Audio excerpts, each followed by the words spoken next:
Greetings, I'm Diana Erlighthawk. I have been doing multidimensional readings for many years and quantum healing for 7 or more. I easily and deeply ground into the earth and then expand my energy outward to our sun and then the central sun and sometimes even to the great central sun in a quantum fashion. In addition, however, I find my meditations, healings, and practicing modalities even 10 times more inspirational and powerful when I spend time during the week in nature. This is especially true when I practice Celtic and core shamanic techniques.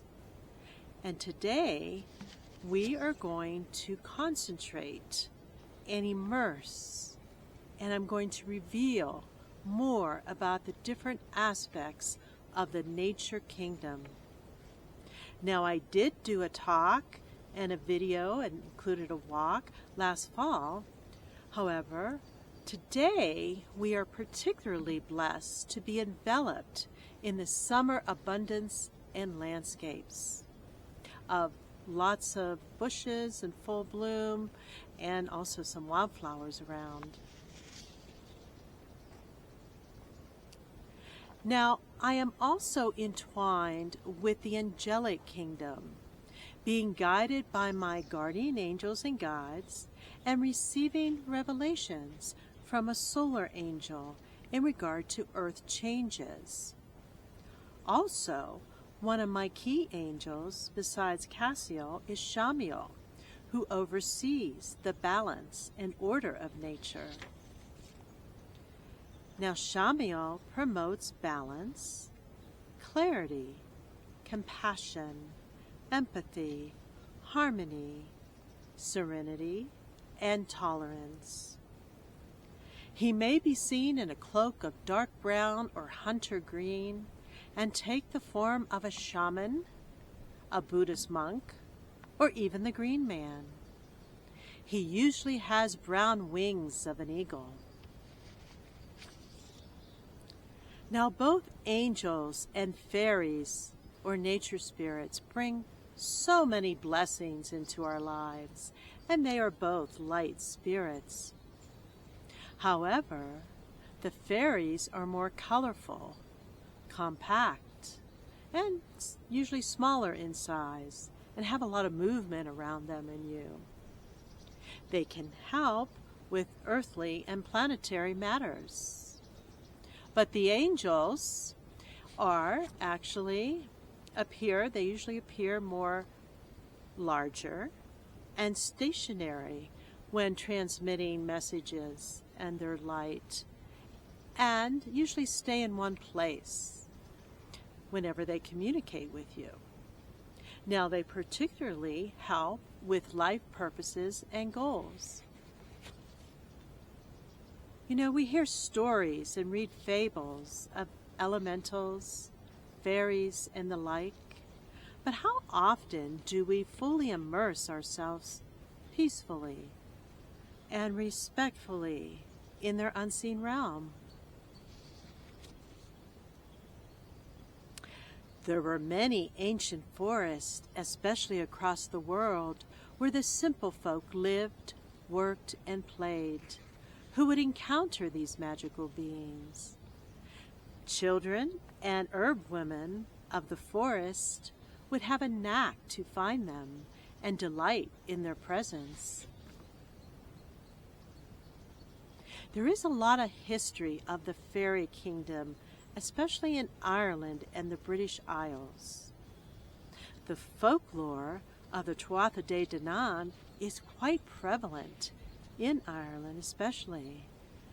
They were a mystical race and known to be the people of the goddess Danu.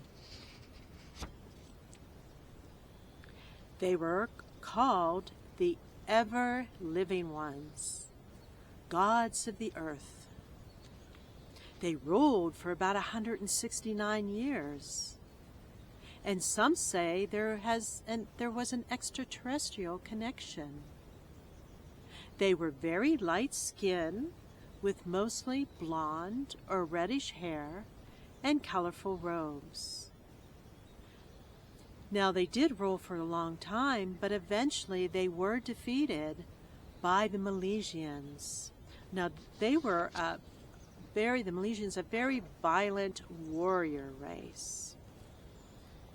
So then the Tuatha De Danann did remain in the area, but retreated underground and eventually became known as the Good People, or them. They were seen as mostly benevolent to the village folk and people, and they helped out with everyday matters and magic. But sometimes they were seen as tricksters, though. So anyone with an open mind and a grateful heart, no matter what country and area, can witness them. It helps if you are in a relaxed state and have done some inner work to know oneself more deeply. You know, there are still some enchanted forests in Europe and Canada, but there are also wide straths of forest in the northeast of this country, and the northwest, and the west. And the west is where we are at today, in the San Juan Forest. Now, the age of this forest and others can be determined by the old growth trees, which in some cases are huge. And the vitality of the forest here expresses itself in abundance of both softwood and hardwood, along with diverse plants and wildflowers, and also hanging moss, such as reindeer moss. So getting back to the basics, the devas are the general nature spirits of the land, plants, water, air, or fire. You see or feel their forms in a hill, a tree, a rock, or even the sky. Then, usually in a very distinctive form, are the elves, which some say the ancient elves were related to the Syrian race, the Syrian star race. They are nature's artists and very ethereal. They seem to have the same, even bodily shape as the Syrians. You know, slender, either white or blue skin. There are also stories of the elves being related to the Pleiadians. They both have freedoms that we do not, and have peaceful communities, for the most part, or societies. They have a feeling of unity for each other, and instead of strict governments, they have what are called elder councils. Now, the nymphs and sprites like to live near streams and among bushes, and they love to dance. Now, gnomes are more mischievous and are related to the leprechauns. They are shy, though, and may just peer through willows and large tree trunks, or even they could be in abandoned cottages and sheds, or large rock outcroppings on the forest edge. And, you know, sometimes they can even be in small towns. So, gnomes and fairies can also help protect your home garden or community gardens, farms, and areas and parks. They are attracted by certain flowers and plants and herbs, and the flowers could be like, say, bluebells, snowdrops, daffodils, and they also like mushrooms. Remember, though, it is important not to plant like toxic flowers in your garden in regard to the cats and dogs. Now, the nature kingdom and the fairies are also attracted to herbs such as rosemary, thyme, and lavender. And they love wind chimes, crystals, and shiny objects. So, and if you do have bird feeders out, if they're full of food and the bird baths are full of water, they will be delighted with that. Now, they do prefer places where pesticides are not used. And also, in a more garden type of setting, you can also welcome them with just, besides telling them that they are welcome, you can leave little notes or little messages on paint little messages on little rocks. Now, they will definitely help with increased creativity and imagination, no matter what the setting. If you leave offerings, whether in the garden or in the forest, you can offer small, like crystals, herbs, flowers, organic fruit, and also they love honey. I will be making an offering today in the forest on my walk. Now, the brownies are nimble, simple, and content. They usually appear in groups below large tree stumps or under floors and basements of dwellings. If they live in an inhabited house, they will often come out and clean and tidy. You may even notice some small items missing, though. Now, the dwarfs love caves and mines, but also abandoned cottages, and they love to take care of animals and, of course, crystals and rocks. If you see salamanders and lizards, they represent alchemy. They can be in any environment, not just the forest, but also the desert or the foothills. There are a lot of desert nature spirits. Now, I was in the desert a couple times throughout the year, and one time especially I was rattling and I saw and sensed and envisioned in the fifth dimension very white and medium-sized beings with large and blue eyes that wore like desert plant wreaths on their heads. And then they were very peaceful and content.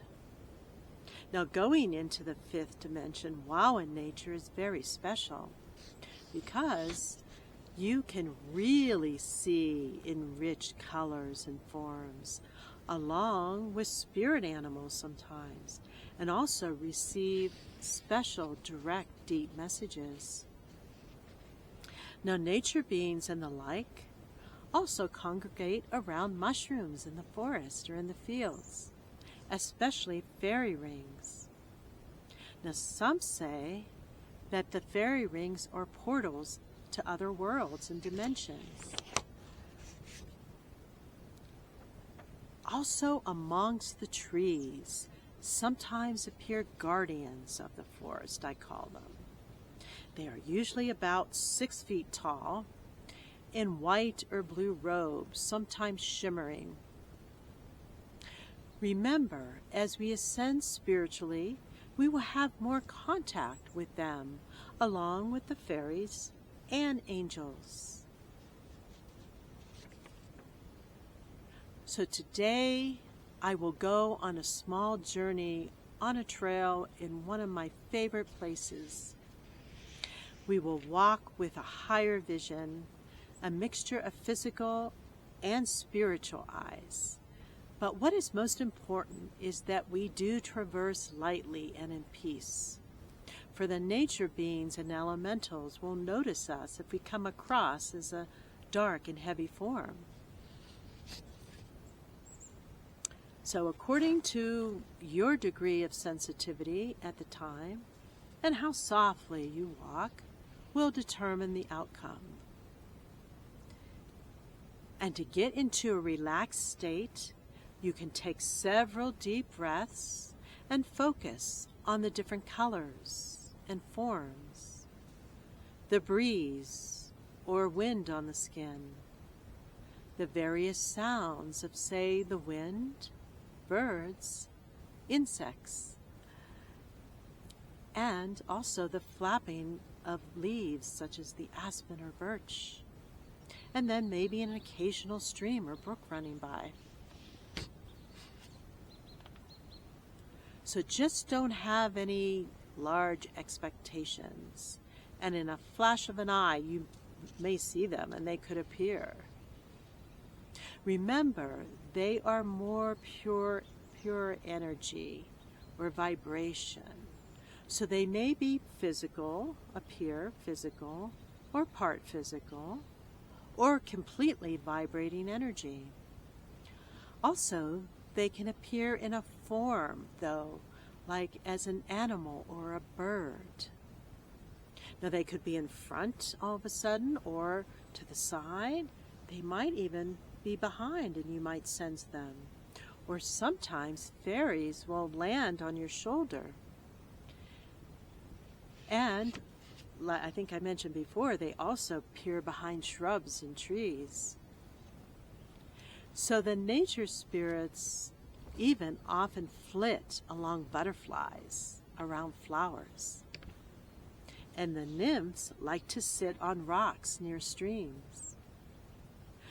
But remember, they may communicate for a bit, but not to linger too long in a certain spot, or you might outwelcome your visit.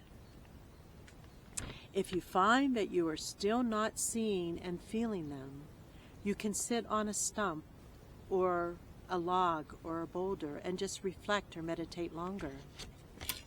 Even do some toning.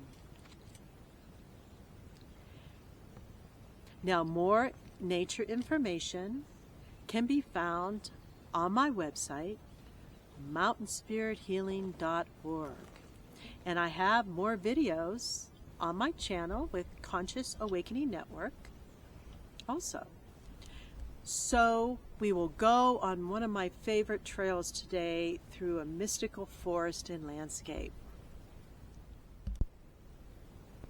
So, again, the fairy folk and the elves really center their life around trees, and they often peer around it, and some even have their homes, especially like brownies, either in like a hollow part of a tree or underneath or in a log or a stump too.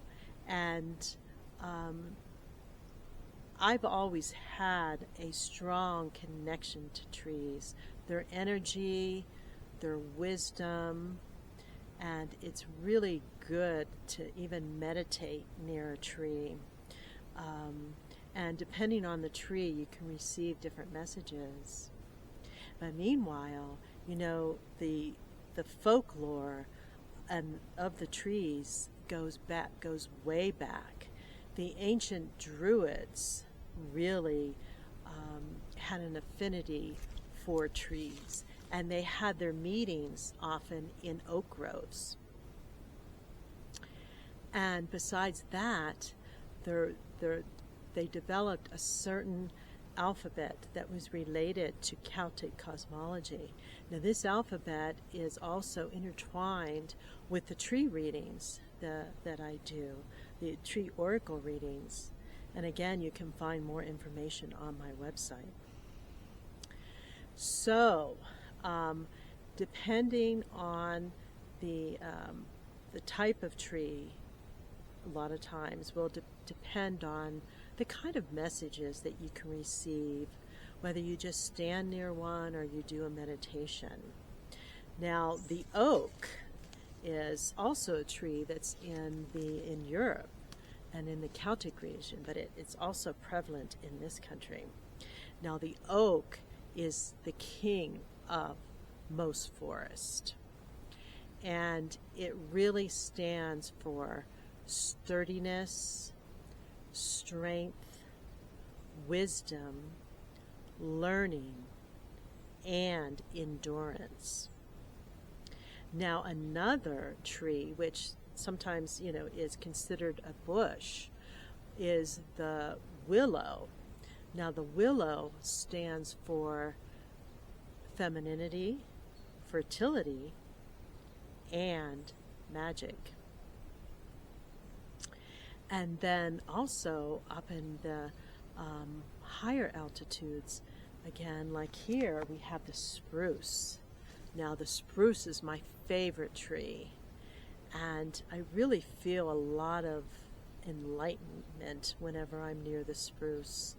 And to me, it represents metaphysicalness and also elevated community. And then also the fir. Now, the fir is very prevalent in the forest in this area and also in the north. And besides being a beautiful tree and having wonderful energy and vibration, it has that certain aroma that you just wish you could bottle it, right? It just smells so good, and it's very uplifting, and it's good for the soul. Now, besides the trees in the forest, and then there's also quite a bit of different kinds of trees, like in the foothills. Now, the one is the pine tree, which I'm near quite a bit. And the pine tree, to me, represents, again, stability. And also, if I meditate near a pine, I usually receive more messages in regard to the local community and so on, and also very direct, practical messages. Now, also the cottonwood, which you often find cottonwoods like along a stream, and they are very good to just hang out. They usually have quite a bit of large branches and then leaves in the summer, and to me they represent, again, community, and you can receive messages in regard to in regard to the community area, and also the home life. So on our walk today, we are going to be, again, passing by many different kinds of trees.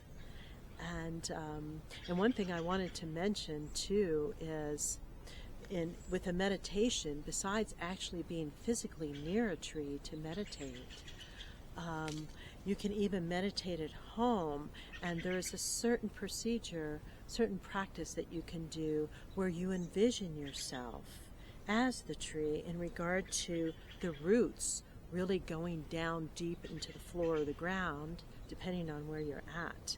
And your body is the trunk, and then your branches will just outreach to different dimensions and the universe, and really represent, again, growth and expansion.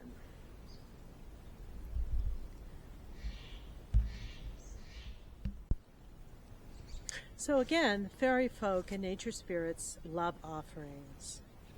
Now, the offering can be done at home, in the garden, or if you're doing a hike on a mountain, you can make a mountain offering to the nature spirits and elementals. Now here we're in the forest, continuing on our day, and I'm going to make a little offering on this stump. Just really stands out, and I like the shape of it and so on, but it would be a good place to place some items. So what I did bring, again, it should be mostly all natural, again, because we're going to be leaving it here. So I have some rose hips here. And colorful is always good too. So here's some rose hips, and I could put it here or on top, but I think for now I will put them down below here. pink and red roses and white flowers. And I also have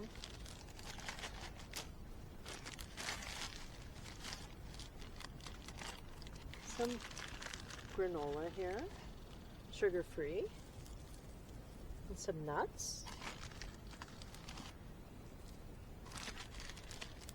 And again, they do like crystals, so I brought some little rocks and crystals. So I'm going to put this one right here, and then this one here, right in front. And another thing you can do is leave like natural made jewelry, if it's like made out of little wood pieces or so on. And I have something from the ocean here, so bringing in some of that ocean spirit energy. Some little crab laying here, move that right there.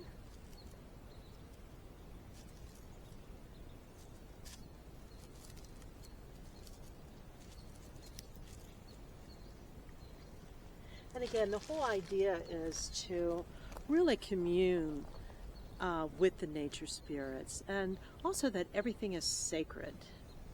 So we just practice a sacred act today, and I think it's very colorful, and I think they will enjoy it.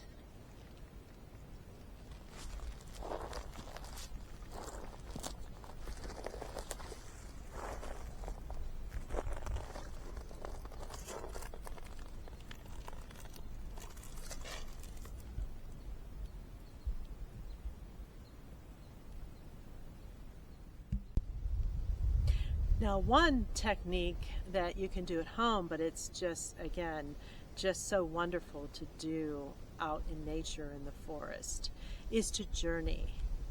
Now, I like to, whenever I'm out immersed in the forest, I especially like to journey to the lower world.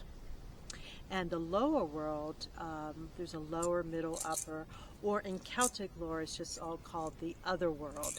Now, whenever you do journey to the lower world, often you can really receive profound messages in regard to anything, maybe any heavy emotions you may be having, or just something that is really existing a lot in the material world that you would like to get more insight on and take care of. So again, it's just good to be in a relaxed state.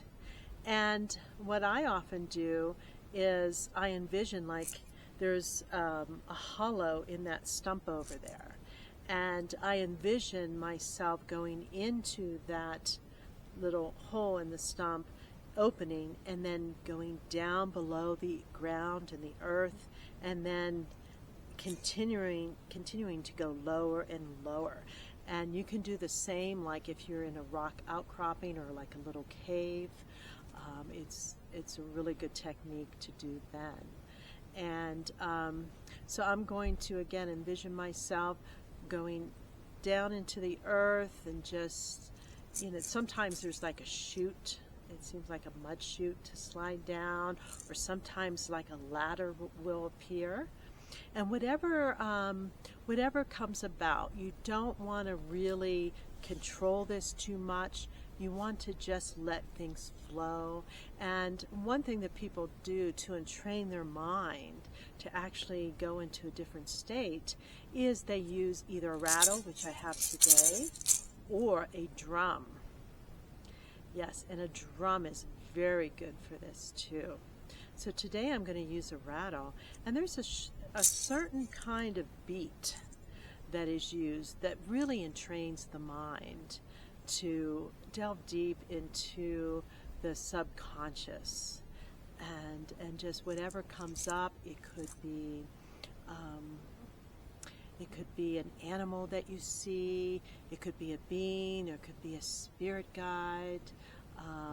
Sometimes I see like a salamander or like a toad, and it's just very remarkable, really, what comes up, and you just want to let it flow. But anyway, that beat is